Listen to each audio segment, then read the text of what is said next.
বাজার থেকে অনেক দিন বলেছিলাম যে বেবি কর্ন আনতে, কিন্তু আমাদের বাজারে তো উঠে না। তো নিয়ে এসছে এমন, দেখো বয়স্ক হয়ে গেছে। তো আজকে মাকে বললাম যে একটু কেটে দাও মা, এটা রান্না করি কেমন খেতে হয়। তো এইভাবে মা তাই দেখো বটিতে ঘুরিয়ে ঘুরিয়ে ঘুরিয়ে ঘুরিয়ে ঘুরিয়ে ঘুরিয়ে কাটছে, কেটে রাখছে। তো আজকে বানাবো আমি বেবি কর্নের তরকারি। বেবি কর্ন রান্নার জন্য তো মশলাগুলো নিয়েছি আমি। জিরে, এটা হচ্ছে মগজদানা, এটা আদা আর টমেটো। শিলনোড়ায় একটু মশলা করে নেব, এটাকে একটু বেটে রাখবো আর কি। বেটে রেখে তারপরে আমি তরকারিটা করব। শিলে বাটলে তরকারিটা নাকি খুব টেস্ট হয়, তাই শিলে বেটে নেব। বেবি কর্নগুলো আমি সেদ্ধ করতে একটু বসিয়েছি। আমার মনে হলো যেন একটু শক্ত শক্ত লাগছে, তাই আমি একটু কম করে একটু নুন আর একটু হলুদ দিয়ে আমি দেখো সেদ্ধ করতে বসিয়ে দিয়েছি। গরম হয়ে গেছে,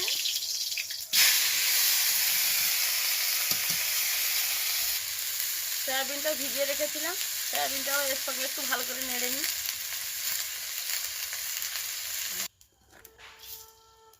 তেজপাতা আর কি কি আছে? আচ্ছা, বেটে রাখা মশলাগুলো এবার আমি একে একে দিয়ে দেবো। কড়াইতে তেল আর একটু চিনি দিয়ে দিয়েছি।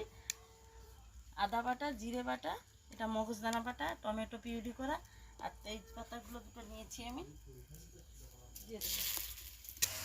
একটু হলুদ দিয়ে দিলাম আর একটু লাল লঙ্কার গুঁড়ো একটু দিয়ে দেবো। তো লঙ্কাটা যেভাবে আপনারা খেতে চান সেভাবে দেবেন, আমি একটু কম করে দিই, এরা একটু কম খেতে ভালোবাসে।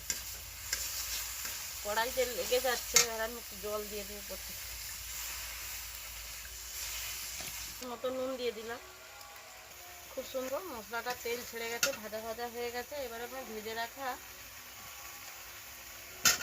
জিনিসগুলো দিয়ে দিই। হ্যাঁ, এবার আমি জল দিয়ে দিলাম।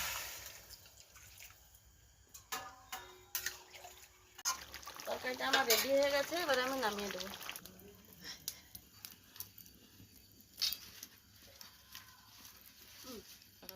মা স্পেশাল মশলাটা দিয়ে দাও।